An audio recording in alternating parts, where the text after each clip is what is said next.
Hey guys, welcome back to my channel, and it's Debsy, and place to be, it's Debsy. Boop, boop, that's me. Boop, Debsy, newly minted at 55. Debsy.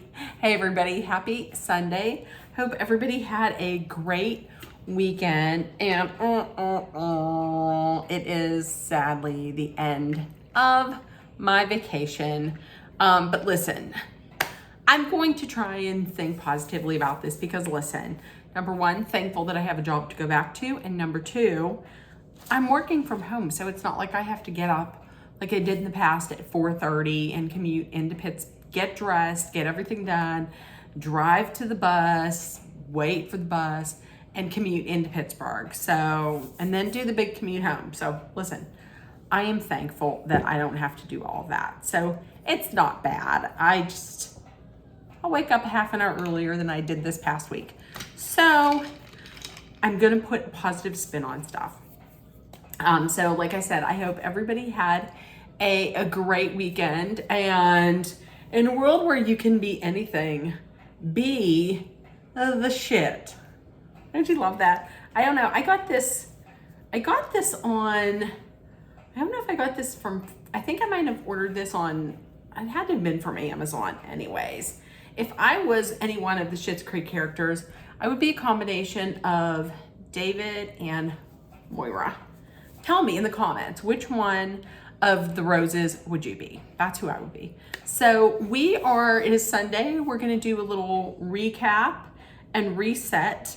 For today, for to drink, I have some water in this awesome tumbler. It's a glass tumbler with a wooden top and a wooden straw, and my name, you can't see it, I want to spell it. This is from my very good friend Emily from Emily's Life on Wheels, and I love it. It is the perfect size for me up here to have for dinner and for at the night,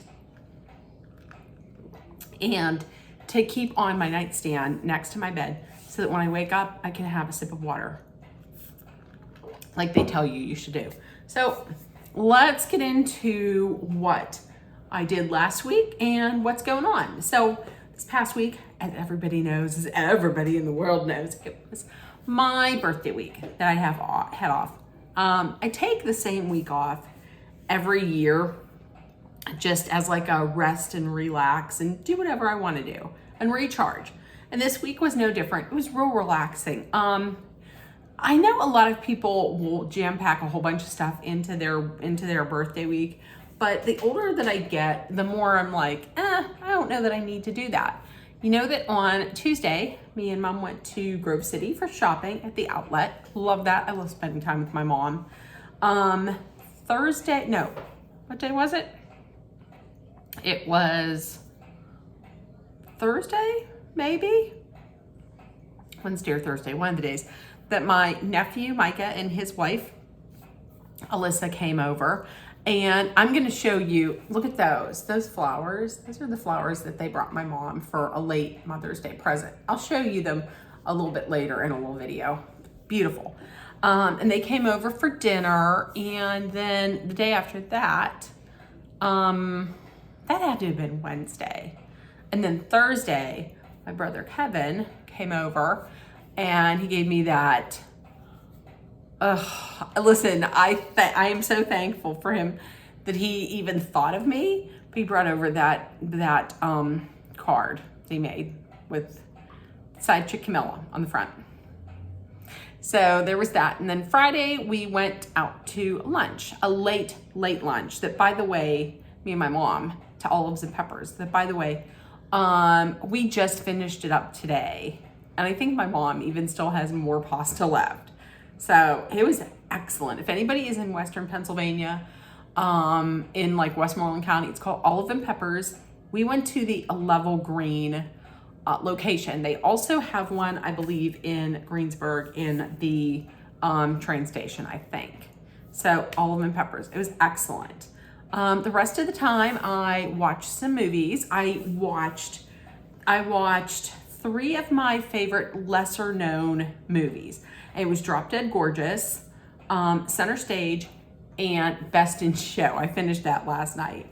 Three like underrated comedic gem. Well, two of them are comedic gems. The other one, Center Stage, it's not really a comedy. And I also, if we're talking about what we did, I read quite a bit. I finished what's it called? Happy Place by Emily Henry. It's her latest, the one that just came out.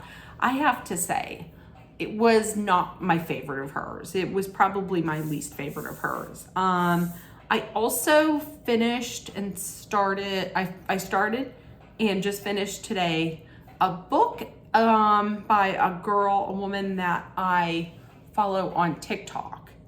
And it's called Falling Hard for the Royal Guard. It was okay. It was good. It was okay. But the interesting thing, the reason why I follow her on TikTok is because she lives in the Tower of London. So it was good. It was middle of the road, I would say. But unfortunately, it pains me to say that Happy Place by Emily Henry, I just didn't like it at all. And speaking of that and reading, I just found out that June 30th is Stuff Your Kindle Day. I've never heard of this before. I believe it's done 4 times a year. June 30th is the next one. It's Stuff Your Kindle, so you can download as many free books as your Kindle will hold. Now listen, it says on there that it's not just for Kindles, it's for any e-readers, and I believe it's also for the Apple laptops, maybe. Where you can find information on it is on romancebookworms.com. It's romancebookworms.com. And now you cannot go out there and look at the books that they have to download now. The list of books is going to be up on June 30th. It's not just romance books from what I understand. It's other genres too. But yeah, check it out. It's on June 30th. It's called Stuff Your Kindle Book. As far as things to watch, I subscribe to Fundy Fridays on YouTube. And Jen does like snarky videos about fundamentalist Christian baddies or whatever. And I had watched a video of hers on Hillsong Church. And then I took it one step further and I saw it on Hulu. There was, I think it's a 3-part documentary on Hillsong and Carl Lentz. And I watched it. It was interesting. I'm going to tell you, this Carl Lentz, I'm not going to go through the whole thing, but he was let go and he was fired by the church because he had an affair. It comes out, I believe he had 2 affairs. And and he disappeared. I was expecting them not to talk to this guy or him coming forward. He talked to them and he was like, he gave everything. He told all this stuff. So it was interesting. I'm kind of interested and I'm kind of fascinated in those kind of things where it's like cults, or I don't want to say weird religions, but yeah, weird religions like Scientology. If you want to kind of call Scientology a religion, I know people say it is. I think it's a cult. But any kind of those odd things like that, I don't know why. I find it really interesting. So I watched that. I just realized that on Paramount Plus, there is a documentary that I'm going to have to watch ASAP. And that is Duran Duran, A Hollywood High. So I'm definitely absolutely going to watch that because if you don't know, my favorite band of all time is Duran Duran. Okay guys, so I'm back. I had to take a little bit of a break there. We had a few things going on in the kitchen. So I am back. What did I leave off on? Duran Duran. Okay. So also, listen, I saw this today on TikTok. And I sat here at the table and I cried and I cried. I mean, it was sad, but it was such a beautiful thing that these people did. So Lewis Capaldi was playing at the Glastonbury Music Festival. And if you don't know, Lewis Capaldi has come out and said that he has Tourette syndrome. So he was at this huge concert and he had before this, I believe he had taken a little bit of time away for his mental health and to deal with this, to deal with the Tourette's. And so he came back, he was playing this concert, and he started twitching, and he wasn't able to sing. It was kind of affecting his voice.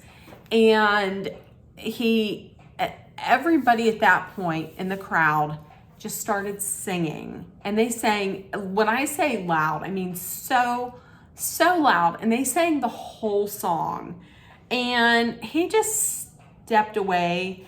And see, some people were saying, some places that I was looking at were saying he looks pissed. I don't think he did at all.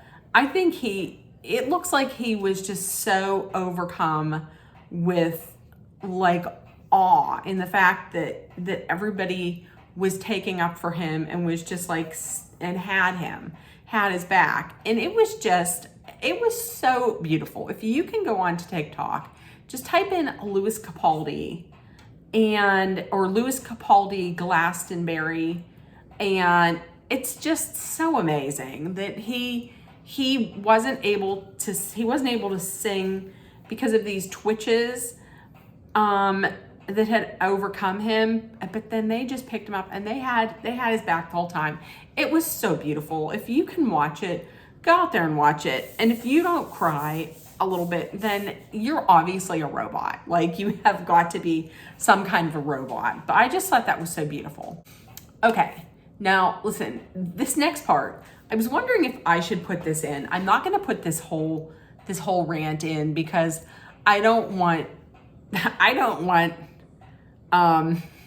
anybody's business to get out there. But I don't know. I think me and Dolly might have pissed off a neighbor, because I'm not going to get into this whole rant, but my question to you is this, and let me know in the comments, if someone that you knew, let's say a neighbor,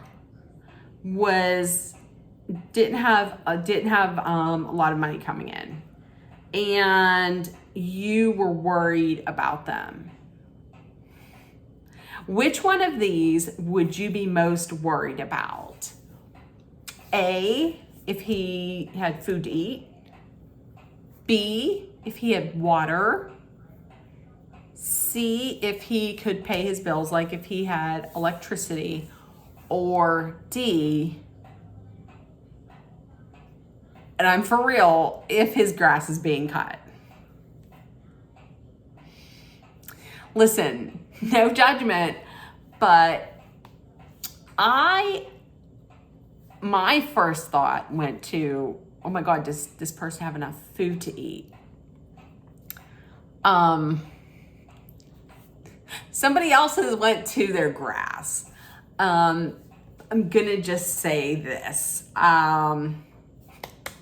We were told when we had said that we did not want to contribute to getting this person's lawn cut, just because I have bills too. Like, I have bills as well. We were told, oh, okay, well, I thought we were doing something nice.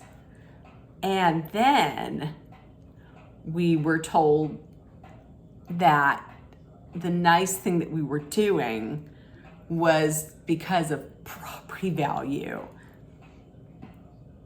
Ooh, wait a minute. We're not planning on selling our house anytime soon.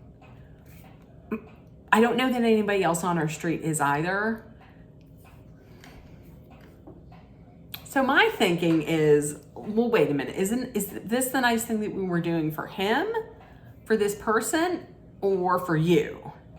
That's all I'm saying. Let me know in the comments, which would you go for? Would you think it's more important to have like food and water, or pay the bill, or pay your like utilities, or to have your grass cut? Let me know. That's it. Just let me know. Let me know in the comments. That's it. Okay, National Calendar Day. What are we going to be celebrating this week? Well, tomorrow, let's get to the fun one, and then we'll get to the one that's not so fun. Tomorrow is National Chocolate Pudding Day. And how can you celebrate it? Eat chocolate pudding. Use it as a facial. Wrestle your loved one in it. I don't know.